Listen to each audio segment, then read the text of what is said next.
So my name is Oliver Garnatz. I'm the subgroup speaker of the architecture group from Adaptive Platform. And today I like to present you the two connectivity concepts. So the first, it doesn't seems to work here, the clicker. Just a moment. Please, next slide.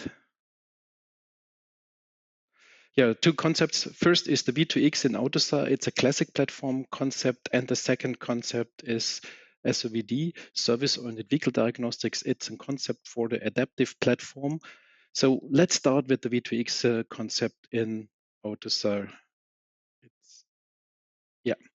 So first, I would like to motivate the concept. So there are several challenges to the V2X concept or to V2X in general. So as you learn from Nadim, we have introduced the V2X stack for Chinese, and you see here we have for the different regions, different technologies used. So lower layer technologies, which we need to support. Currently, Europe and Chinese, we support, US not fully. And this is also a further challenge. We have region-specific data catalogs. So for example, speed and GPS location are different encoded in the European and in the Chinese V2X messages. So we need to find solutions for that. Next thing, next slide, please. So also the deployment strategies are different. So depending on the vehicle, you either want to have a more simple antenna ECU called remote antenna ECU. In that case, we just want to forward the V2X messages into the vehicle and utilize on the different nodes the V2X messages directly. But there is also an active antenna ECU use case. So then we have a more complex antenna. So here we're doing active filtering. So just forwarding messages which are really relevant for the vehicle. We, for example, transform the messages into some IP so that we can directly use services to utilize the V2X information. And of course, we want to do a kind of abstraction that we get rid of these region-specific information. Therefore, if we go to the next slide, we have different goals. It's not working, the clicker on my side, please. Yeah, thanks. So we have we want to develop a unified and regional independent V2X application. So we want to have exactly this abstraction. We also want to able to deploy the V2X application in the complete vehicle. That's, I would say, one of the main goals of AUTOSAR, to deploy applications free in the vehicle. And of course, in kind of this active antenna ECU, we want to filter the V2X messages as well.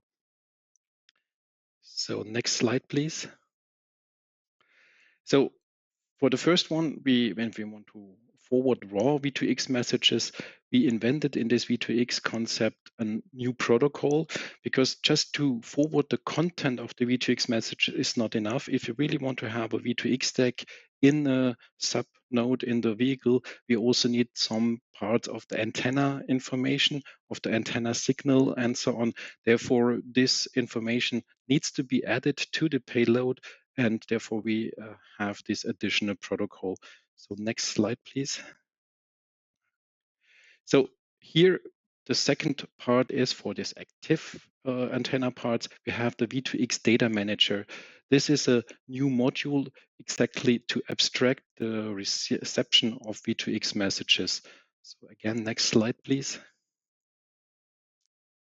So we want to have a more detailed look to the V2X data manager. So what is he doing? So we receive a V2X message. The V2X messages are ASN1 encoded. So first, of course, we need to decode the messages. This is also done in the existing V2X stacks. But then we want to build up a new variable data prototype, a new type to the vehicle, which is abstracting, which is region independent.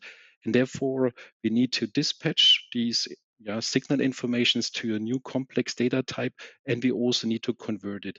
And we can then either forward it to a local software component. So if you want to process it either in the active antenna ECU, or maybe if we use the V2X data manager somewhere in the vehicle, or we can forward it to some IP and route it into the network. Next slide, please. So this abstraction, as mentioned, is also working for the different regions. So we have a European V2X message, we have a Chinese V2X message, and we map it to the same signal, to the same new data type in the V2 manager, so that we can combine it here. So what does this variant handling mean? So please, next slide. So if you look to the next slide, please. So if you look to the European encoding, so there is the speed encoded with 0.01 meter per second.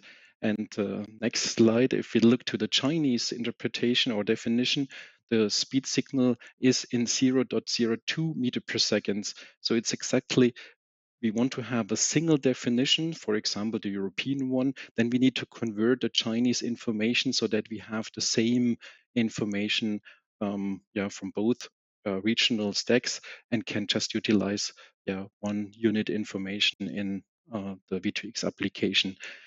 Therefore, for me, is the V2X concept here one of the key aspects to develop or to be able to develop independent V2X applications.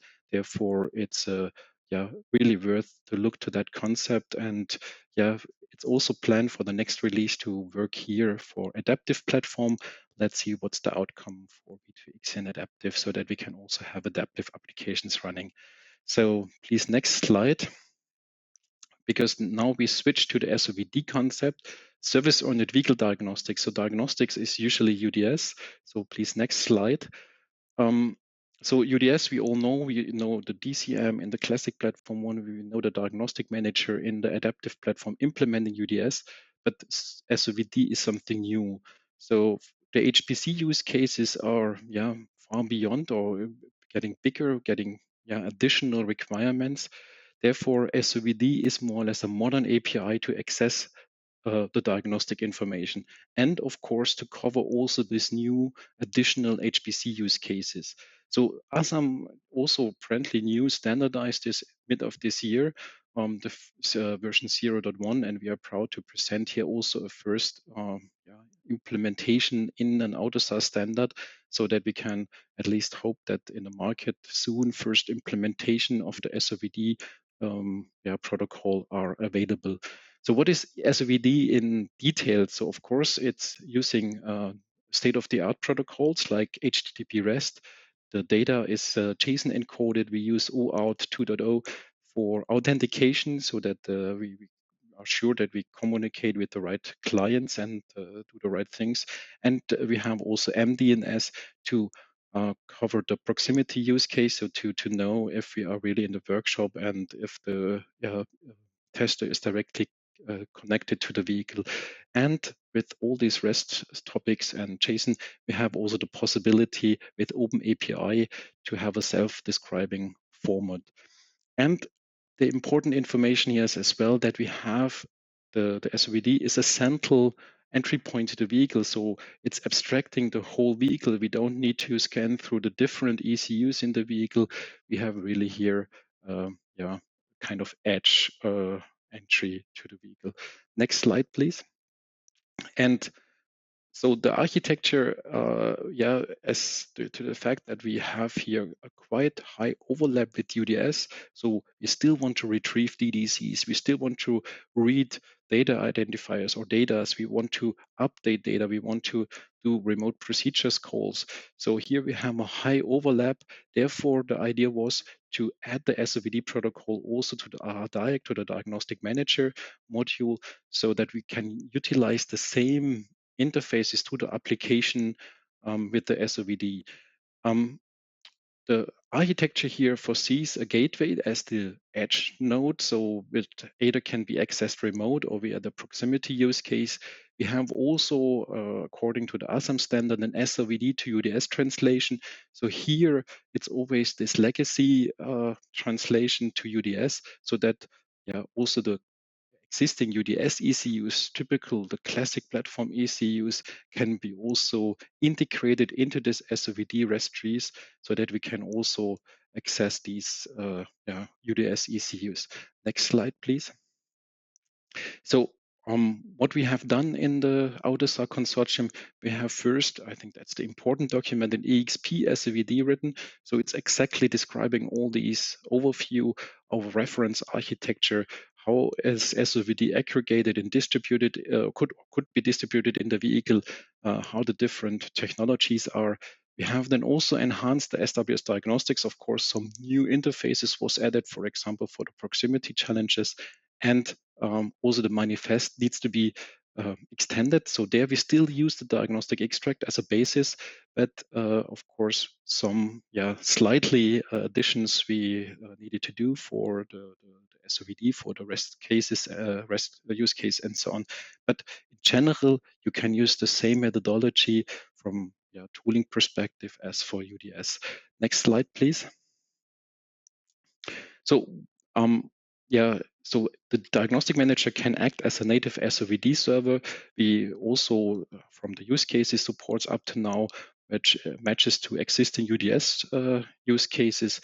We also, some of the new use cases like the proximity challenge, we also add, but the concept was too big, or the SOVD was too big to add it to one release. Therefore, we have also a second part which is coming in the next release, which covers all the use cases which are beyond the UDS. So we have a different software update philosophy, for example, but this we hear we see in the next release. So thanks all. Please, last slide. And regarding the multiple parts, it's usually after release is before the release. And with this sentence, I want to hand over back to Günther. So thanks a lot and have a